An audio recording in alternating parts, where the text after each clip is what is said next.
Welcome to the Best of MBS podcast, a collection of the best interviews hosted by Michael Bungay Stanier, best-selling author of The Coaching Habit and How to Begin. Today's interview is from the We Will Get Through This podcast. Here's your host, MBS. So some of you know that it's a bit of a liminal time for me. You know, it's about a year ago since I formally stepped away from being the CEO at Box of Crayons. It's about 4 or 5 months since I stopped being pretty involved on day-to-day stuff and went, right, that's behind me. Now I'm stepping out into this slightly unknown future, and how exciting and how, what's happening here? And part of my approach to trying to understand what my future is, how I could best serve people, what I want to create in this world, how I want to show up, is to try and not crowd out my life. Because if I'm honest, I've had a full schedule for all my life. It's a default I have. I like being busy. I've been rewarded for being busy.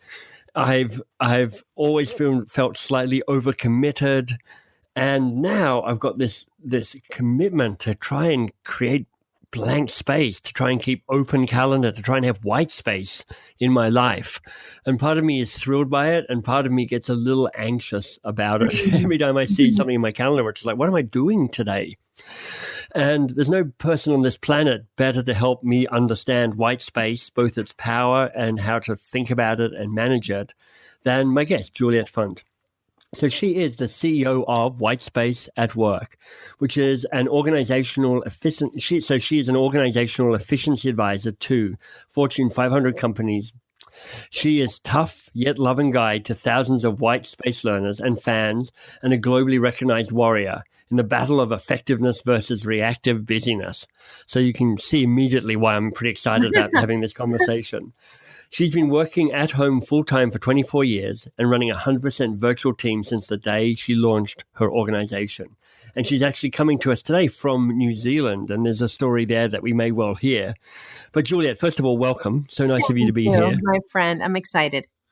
I'm excited too. And I need you to start off by explaining to me, well, first of all, what is white space, but why does it make me anxious? Why does it make me slightly twitchy every time I see that space opening up in my own calendar? Yes, and that's actually the derivation of the original term. White space came from coaching executives 15, 20 years ago, looking at the white spaces on the calendar and why they are so important. But the definition, if we want to start there, is for us a strategic pause taken between activities. So that means any pause, and it's not a lazy pause, a nappy pause, a sloppy pause, an accidental pause. It's a strategic pause to do several things within that openness that are so critical to business and to life, to step back, to breathe, to strategize, to look inward, to look forward, all the things that we don't do when we're in constant motion. That's what the white space is for. And more in a busy world, we take it in teeny, tiny sips. And even those do, as you said, kind of make us anxious because the moving, the going, the dopamine is so much. It's a satisfying, moving, what do you call it in the airport? Where you're moving, like a moving sterocator or something, yeah. Yes, and you're just going, and there's a satisfaction to, I'm checking boxes, I'm moving, I'm progressing, and then once we stop, this tingly discomfort, it really does begin. I think some of it is just plain... some of it is just plain dopamine withdrawal because we are so addicted to the devices and the touching and the screens. But some of the discomfort is really just unfamiliarity and the immediate argument in our heads about the value of that time. That there is a sense immediately of, what am I doing? I'm not producing, I'm not adding, I'm not advancing.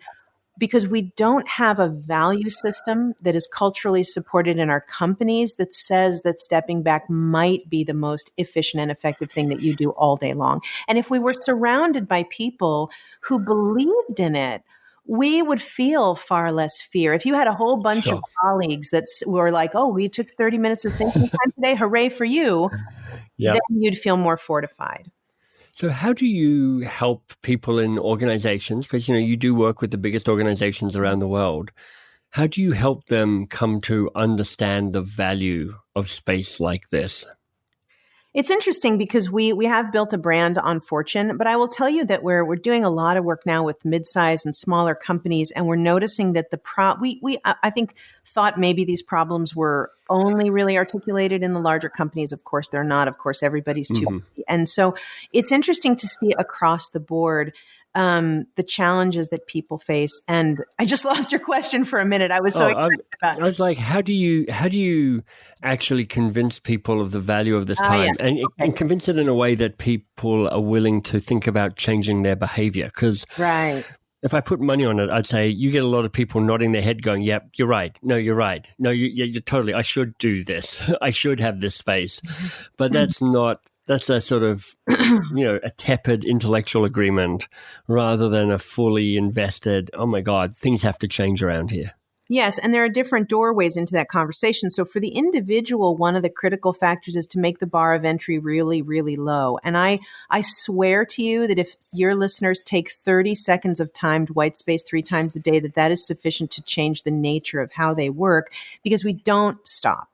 So just making a low entry of just a little bit, just a sip, like a glass of water that just every once in a while you just take a little sip instead of I'm going to take a legal pad and go off into Starbucks and spend an hour. And I think that's a big piece of it on an individual level. Then on an organizational level, we basically have found that there are 3 types of conversations that can validate this content and this important shift in norms. One is the doorway of the heart.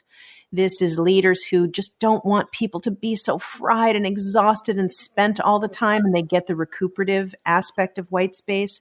Now, post-COVID, staggeringly worse in every possible direction. It's relentless. There is no escape. Working every single second, wake up, fall on the laptop, work all day, homeschooling, dinner, fall on the laptop, fall to bed, put the laptop on the floor, fall asleep, wake up, pick up the laptop, go. And that's every single day, all day long. So that doorway of sustainability, humanity, heart, I don't want my people to work this way. That's one way to galvanize interest. A second way is ideas. Because great ideas stand outside the perimeter of our busyness, waiting for access to us. Oh, I love that. What a striking visual that is. It's a great idea. It's just looking slightly outside your vision. They're waving, and if you can't quite see it yet, and you've got to stop and look around to see them. Yeah, and sometimes maybe they even get sad at a certain point and turn around and start wandering off. It's just too long, right? Yeah. So the doorway of ideas in terms of going to a team or an executive or an individual and saying, if you're an innovation team, if you're a creative team, if you're facing clients with solutions you have to create for them, are you opening up a container into which that thought can flow? And that is the white space. And so that can be a very powerful validator. But honestly, in the world of business where it's a game that we keep score of with money, the most obvious way of talking about this is just to quantify the waste of all the stupid work that people do in emails and meetings and decks and reports, and then show executives how much talent time they're wasting and have them remove some of that. And then what you hope is that when you've excavated the white space, now you have a population who's willing to consider letting it stay after it's been excavated from underneath all that junk. And that's one of the things that we kind of uniquely focus on, is this quantification piece. I love that. I sometimes when I'm giving a talk in the good old days when I gave talks, and I'll talk about a similar but different concept. I say, look, everything falls into 3 buckets: bad work, good work, and great work. And great work is the work that has more impact and the work that has more meaning. Good work is your job description. And I'll go, and bad work is the mind-numbing, soul-sucking, life-crushing work that makes you want to pick up a pen and stab yourself in the eye. Right. And then I'll go, does anybody not know what I'm talking about? And everybody laughs. It's a guaranteed laugh every time, because everybody knows that stupid work, which is, you're like, this is my one and precious life. And I'm doing this. What is going on here? And I would add to that now that I think there's a lot of post-COVID conversation that's fresh to mind. So if you're listening to this in 15 years, we'll give you some slack to not dial in. But we call the new activity that's been layered onto all of the previous stupid work NLP activity: nervous, lonely, panicked. So we have this other element now, where we're so isolated and we're anxious, and it's just all moving into more emails and more Zoom calls, and because we don't know what to do with the energy. So it's generating activity, and that activity is largely low value, or a lot of it is low value. I want to go back to the insight you shared around how you do this as an individual. And you said 30-minute sips, 30-second sips in a day can shift things. Tell me more about that. I mean, how does such a short, small, seemingly small investment make such a big difference? So that was just a number thrown off. It's not a prescription that I've said before, but the basic concept is that learning to take small sips is fine. And so there will be the people who love those GTD people who go, how many sips and how long and how many, do I set a timer? Right. But it's more about just teaching yourself to make friends with a moment that is unfilled. So when neurologists talk about rest, there are actually 7 different kinds of a break that you can take. And one of them is the closest that we've found to our definition of white space, and it's called unfilled rest. Right. Just a simple moment of nothingness into which all your great ideas can flow, or your body can reboot, or you can finish a client call and think about how it went, or you can be before a client call and you think about how you want to be. And all of the thinking that is not present in an activity-only business day comes in these little moments. And I'll tell you, one of the hardest things for me in my life has been trying to walk the talk in public of white space, because I am such a hyper energizer bunny, go lady. And my personal main utilization of white space is in those small sips. I am just too on to do 30 minutes of white space unless there's a tragedy that I have to deal with, you know. But a minute here, 3 minutes there, 2 minutes there, 10 seconds before my meal to orient myself in a lovely restaurant and become present. These tiny sips change the way that you live and the way that you appreciate and the way that you show up. I want to connect to that statement around that, is in a restaurant, 10 seconds to become present.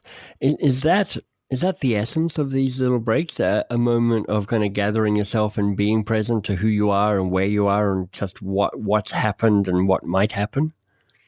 That's part of it. I think that's too individual and personal a definition. In your personal life, yes. 90% of the application that we push for white space is a business application. So it's kind of like, I'm thinking of one of those old Price is Right wheels where you roll it and it goes tick, tick, tick, tick, tick. Yeah.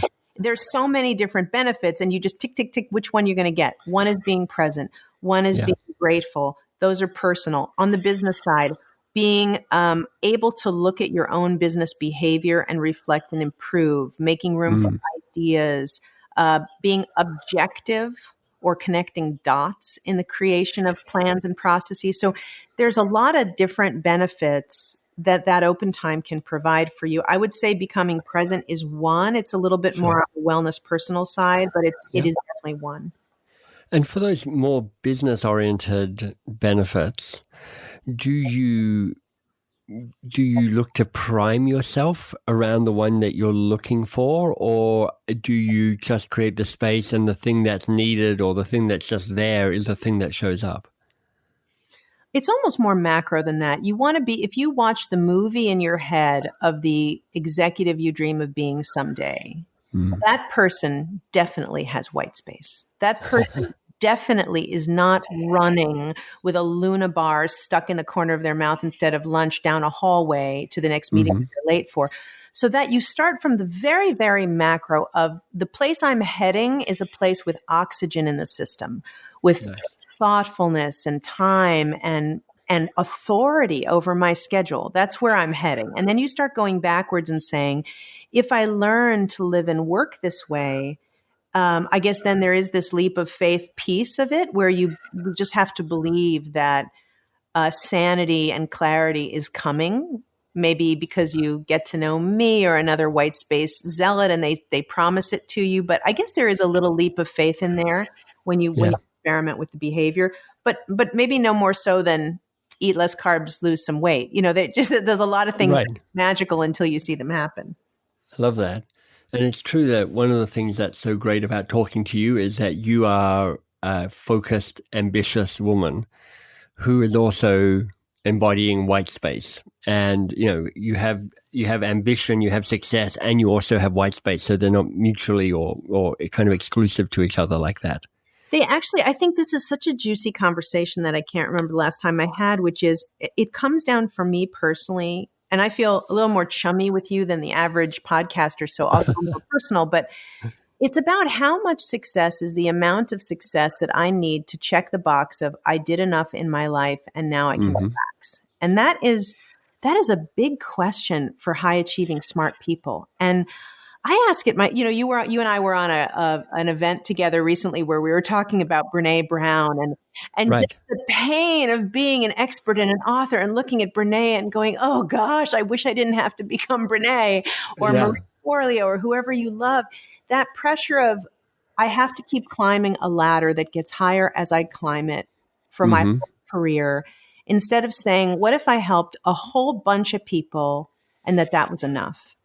And there is a translation of that entrepreneurial concept into every business to say, how much is the amount? And I'll tell you honestly, once you get into Fortune where you have a shareholder call and it's all about stock, then that does become more difficult because there is no such thing as enough profitability. Right. But there's a lot of different conversations on the way to that end point where the question of how much am I contributing or working becomes something that you want to control and not simply feel like the world is driving you. And once you control it, then you can choose to have some white space as part of the mix. I love that. I mean, I utterly agree that until you've had a conversation with yourself around what does success mean to me, what is how much is enough for me, it must be very difficult to manage white space because whatever you're doing feels insufficient because that sense of success is always but wait, I've only sold 10 million books. That's not, there's other people out there who've sold 100 million. How do I get to 100 million? And that chasing the always out of reach success. It's like, it's Ahab and the white whale. It's doomed. I don't know if this is the very best analogy, but I was doing a keynote for PetSmart many years ago, and I remember we got into this really rich conversation about a cancer drive that they had done the year before, and they'd raised $150 million for cancer. And this year they were going to raise $170 million, and everybody was pumped up to try to figure out how to create that additional 20. And I posed the question just as a point of dialogue of if we raised $150 million again this year, or whatever the number was, wouldn't that be awesome? Right. And why is there that sense that is parallel in every single area of our lives of if I did 150 last year, I'm going to do 170. I know business has growth associated with it as a natural part of business, but this is an interesting question on a human level, that always upping the ante every single second. Yeah. And it's been said by other people smarter than me that, the only thing with unchecked growth is cancer. And, that's a powerful metaphor if you stop and think about it, because we often don't think about what we're doing by not defining success is saying it is unchecked growth that we are after, inevitable, inexorable growth. Now, here's a transition back to white space a little bit. One of the best phrases I've heard in my last decade was, I can't remember who this came from, but it was an advice to executives. I think it was in a live session. Control or growth. Pick one. And for me, that became a really powerful mantra that led back to white space to say, okay, I can still grow.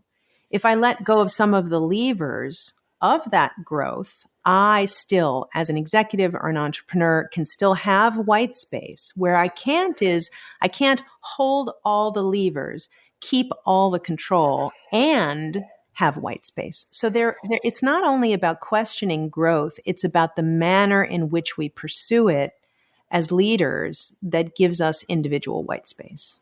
I imagine, because this is true for me, and therefore I imagine it's true for everybody in the entire universe, that part of the quest to gain white space requires you to get a little cleaner and clearer and bolder about the boundaries that you maintain. Oh, yes. And in boundaries, for me, it comes down to, do you know what to say no to? And do you know how to say no? Yes, we wrote a My whole. experience is people are chronically terrible at that. And I'm wondering how you guide people to get a little bolder about being able to say no. Yeah, that's such a giant topic. So it really is there. So I have different tools that are kind of flooding into my head right now because we Sure. wrote a whole course on the question that you just asked me. So again, culturally norming something is the solution to the fear. Because when you're an individual trying to say, I've decided that I'm not going to answer emails on weekends, that's Right. terrifying in a culture where status is gained and the game is played by answering to your boss in 20 Mm-hmm. seconds on a Sunday morning. But if you can get together as a small team and have dialogue around something that we call a GAP, a group availability policy, where you Yes. together say, well, we're going to decide that when a client makes a request at 4 o'clock on a Friday, that we have a policy about whether we say yes or no. We're going to decide about whether we work. Now we're in, there's no such thing as the end of the day post-COVID. We're going to decide that after 8 o'clock, the workday is over, or 6 o'clock, or whatever it be. And it's going to become a policy for our little team of 2 or our giant team of 2,000. Once you get in dialogue about things that you norm together, you notice some of the scariness of no begins to evaporate. Another great way to look at no is to always be empathetic to the person asking you and frame your no in a way that serves them. So, Right. for instance, people are very afraid to set an email checking schedule and not be constantly available to clients. But if they phrase it with new clients to say, I'm going to be available to you at predictable times. You know that I will check my email at 9, 11, 1, 3, and 5, or at every meal time, or once every hour. Now you're telling the client, you know when to reach me. And actually, there was a study done with nurses where they had a bunch of patients and the nurses came whenever anyone called the push the button. And then they made a schedule so that everyone knew what time the nurses were going to arrive. And of course, nobody needed to push the button as much in between. So that's an example of it's a no to say to your client, I'm not going to respond to your email in a minute. But it's a yes to say, I'm going to think empathetically about why you're so urgent. And I'm going to talk to you about, hey, you know when to reach me. I'll always check at these times. And so that empathizing with the asker and framing it as softly as you can is one of my favorite approaches to know. Yeah, there's so much that's good there, Juliet. I mean, that piece around how to reframe it. For me, I immediately go, make the bug a feature. So you're like, it's not, look at how I'm unavailable. It's like, look how reliably I am available at these specific times for you. And suddenly I'm like, oh, look how special I am. Look how I'm getting supported around that. So there's a very smart piece of reframing and rethinking that you offer up in that. And you can't always do it. I mean, sometimes you have to just do, I think we call it the no sandwich. There's versions of this around where you sandwich your no in between two slices of graciousness. So you begin with, Michael, I think your podcast is amazing. I'm not going to be able to do it, but I really wish you enormous luck with every guest to come. And so there's a little sweetness and graciousness around both sides of the no. I think the hardest no for people is no to your boss. And that's the one where everybody freezes up. So maybe we should just touch on that very briefly. Yeah, please. When your boss doesn't have a talent to do what we call seeing the plate, no is very hard. Seeing the plate is when you're an executive and you stop and you look in your head and you imagine, what do my team have on their plate already before I assign the next thing? And that sense of seeing the plate is a very empathetic and advanced thing for a leader to do, but most of them don't do it. They just keep saying, pick up this brick and then this brick and then this brick and then this brick. Right. No idea how many. Your capacity is infinite. Keep going. Right. So one of the things that you can do if a leader is asking you to do more than you can do functionally or in an effective manner is you can use the word which. You can say, dear leader, which of the 6 things that I'm about to screen share with you would you like my efforts and energy focused on in the next 2 weeks? Right. And the word which helps a leader understand that there is a finite nature to your energy. As opposed to saying no to brick number 7, you can just say, oh, well, thank you for that assignment of brick number 7. Here's the 11 bricks you already gave me. Which of them would you prefer to have as my current priority? And part of the power of that is inviting a shared responsibility to figure this out. You're not saying no. You're saying, I can't wait to find out which of these feels most important to you, because yeah, right. I'm super excited to learn and support your most important strategic focus for the next 2 weeks. So of all the things that are most important to you, which of these would help you the most? And they're like, you're such a good employee. I love your willingness to stay strategic with me around that. Right. And that which piece should have certain extra resonance right now, because that satire of people falling onto the laptop. There's an emergency. Yeah, there's no satire right now. It's not satire. Every executive I speak to, I literally had 3 of these yesterday who said, I am working every minute of the day. I was on a phone call yesterday with an executive who said his wife came up and said, you spent 32 minutes with the family today. And she had logged the 4 minutes at breakfast between calls and the 7 minutes here. And so this idea of creating availability policies, figuring out when to push back, super, super, super critical. And if I could add slightly off topic, to go to audio only on as many phone calls as you possibly can right now. The Zoom fatigue is so serious, and so it's been talked about, but not enough. I think that we need huge, huge shifts in the percentage of on camera to off camera. That's fantastic. And it snuck up on us because, when it was an occasional thing, it actually felt lovely to have those video pieces. But when you're on it all the time and staring at others and staring at yourself and staring at the camera, it is draining. Yeah, it really is. I don't think people listen as well either because of the distractions. I think that's true. For years, it's interesting. For years, when people have talked about how do you coach, I've always said, look, I'm not a great phone person, but when I coach people, I often will prefer to coach on the phone because it allows me to be more present to them rather than getting caught up in actually status games. If I'm in their office, I'm doing all sorts of weird things to try and make me feel more important to them. Look how I'm sitting. Look how I'm looking curious. Whereas when I'm actually on the phone, I can just be genuinely curious and genuinely helping my very best to help the person out. Juliet, such a great conversation. And there will be people who want to find out more about you and your company and the like. Where would you point them to? Yes, so we are at whitespace@work.com, but we also talked about we are on a mission right now to support teams through this really, really difficult time post-COVID, and we don't know how long it's going to go. So we also created a complimentary assessment that they could take that we talked about offering. This assessment will take the temperature of morale, fatigue, efficiency in this difficult time, which may actually be playing out for a while now. So they can access that at howisyourteam.com. Fantastic. And that is a really great tool that when they take it, they also get instruction and some guidance back, depending on where they've rated themselves.